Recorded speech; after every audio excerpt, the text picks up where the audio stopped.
Coming live from the tribe, Iron Tribe. Just finished my workout, and I was thinking about the subject of giving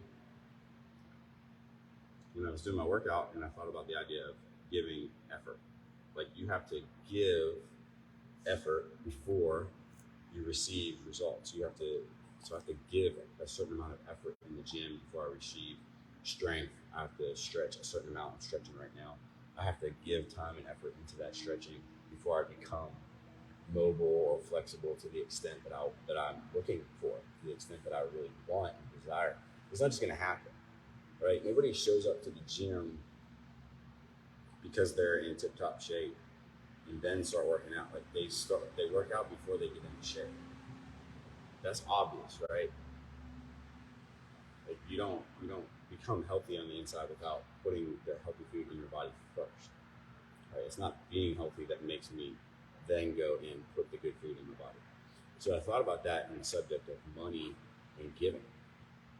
And I hear from all the time, like I will give once I have enough money. And I think that's backwards. I think it's completely backwards. Because first of all, it's a lie. People tell me that all the time and they never do it. Right? But what I believe and what I've seen in my life is that when you give first, you then receive more. This is a principle that I've practiced later in my life, in the last 5 years or so. Didn't do it early on in my life. I was a hoarder of money, a saver. Saving's not bad, right? But is it the best thing you can be doing? Because who can benefit more from my money? Someone else today or me 30 years from now? This is the mistaken thought that I had when I was starting my career when I was 20, 21, 22 years old. My dad taught me the principle of saving 10% of my money for retirement. It's a good principle. It's a very good principle. Compounding interest. Love that. What about the idea of giving 10% away to other people? From the beginning, from the top, at the very beginning. It's a little bit different. Think about it. Think about whenever you give to someone else. Have you ever regretted that? I'm not talking about giving a loan to somebody. I'm not talking about somebody who you just randomly threw some money off to because you felt bad for them. I'm talking about charitable type of giving, intentional giving to people in need. Think about what that's done for you in the moment and in the long term. Think about if you had a consistent discipline and habit towards that, what would that do for your life? And what I found is that the more I give, the more that's returned to me.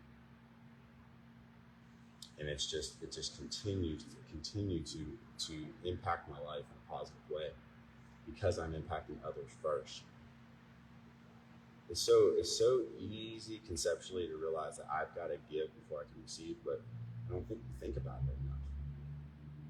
And the crazy part about it is I'm not talking about a lot. I'm talking about like small percentages.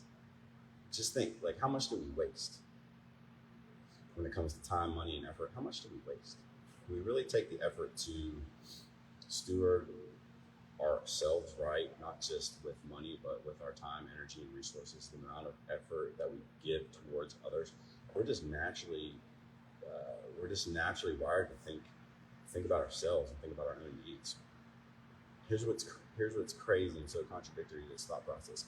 The more we think about others, the less we worry about ourselves. The more you focus on others, the more you'll realize that your needs don't matter that much.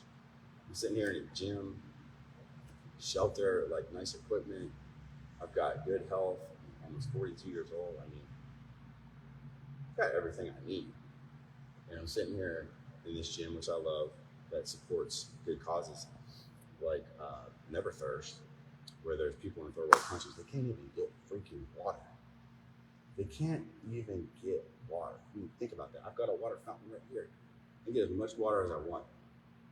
Not only do they not have water, they don't have clean water. They got to go through ridiculous amounts of effort every day just to get a glass of water. People, this is ridiculous. What we're not exposed to, what we don't know about. Money is nothing, man. Your money is nothing. It's so inconsequential. Like the top 1% of the world makes like $50,000 a year. How close are you to the top 1% of the world? There's people who can't get water, and you can't give $5, $10, somebody to make an impact. So one more person can drink every day and maybe live beyond the age of 5, maybe live, maybe not have to be exposed to, going to the bathroom outside every single day. I mean, just give a little bit. Just give a little bit. See what it does for you. And here's one thing I'll challenge you to do. If I do think people in general have a good heart, and you do have a heart to give. One thing I think that people need to make a better effort to is giving to the right places. So what I mean by that is don't just give your money away. Don't just give your money away. Like, have a strategy to it. Even if it's a little bit and you don't know, go find the right cause. This is not hard, people. Go on the internet, find some place, do something good. Just start the habit.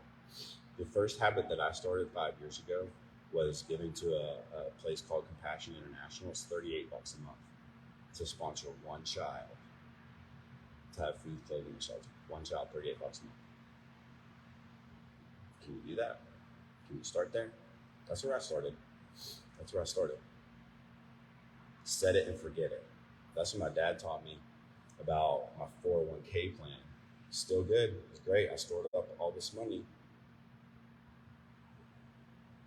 If I would have been given $38 to Compassion International every month for the last 25 years, I think that would have made a little bit more. So just think about that. It's been heavy on my mind. I'm going to keep talking about it because I think it's important. Give